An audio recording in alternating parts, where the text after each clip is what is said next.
வீட்டில் பண கஷ்டம் தீர்றதுக்கும் அந்த வீட்டில் வறுமை நீங்கிறதுக்கும் இந்த விஷயத்தை மட்டும் நீங்கள் தொடர்ந்து வெள்ளிக்கிழமை தோறும் செஞ்சு பாருங்கள்.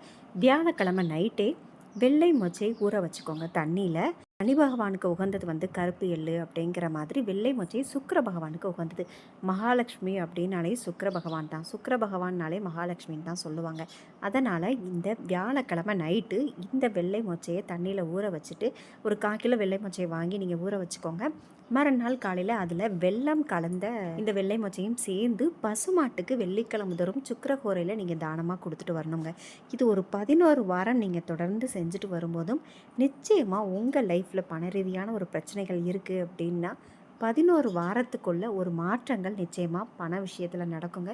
இதை தொடர்ந்து செஞ்சு பாருங்கள். பொதுவாகவே நம்ம பசுமாட்டுக்கு வந்து வெள்ளிக்கிழமை தோறும் மகத்திக்கீரை அப்புறம் சாப்பாடு இதெல்லாம் கொடுக்கும்போதே ரொம்ப நல்லது, அந்த வீட்டில் புண்ணியம் வந்து சேரும் அப்படின்னு சொல்கிற மாதிரி சுக்கிர பகவானுக்கு உகந்த இந்த வெள்ளை மொச்சையை நம்ம வெல்லம் கலந்து மகாலட்சுமி வடிவத்தில் இருக்கிற அந்த பசுமாட்டுக்கு நம்ம தானமாக இந்த மாதிரி கொடுக்கும்போது அந்த வீட்டில் எந்த பண பிரச்சனையும் இருக்காது. தொடர்ந்து 11 வாரம் இதை நீங்கள் ட்ரை பண்ணி பாருங்கள்.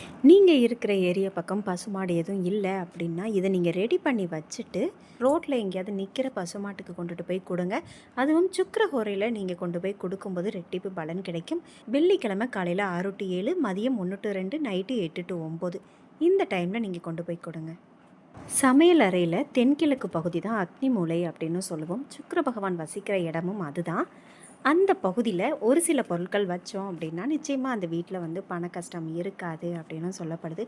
ஒரு சில பொருட்கள் அந்த ஆன்மீக ரீதியாக பாசிட்டிவ் எனர்ஜியை கொடுக்கக்கூடிய அந்த இடத்துல ஒரு சில பொருட்கள் வச்சுருந்தோம் அப்படின்னா அந்த வீட்டில் நெகட்டிவாக அந்த பணம் செலவாகிறது இந்த மாதிரி விஷயங்கள் வரும். எனக்கு தெரிஞ்ச விஷயத்த நான் வீடியோவில் ஷேர் பண்ணியிருக்கேன். உங்களுக்கு அந்த வீடியோ பார்க்கணும் அப்படின்னா இப்போ பார்த்துட்ருக்குற இந்த வீடியோவுக்கு கீழே அந்த வீடியோவோட லிங்க் இருக்குது, ஓப்பன் பண்ணி பாருங்கள்.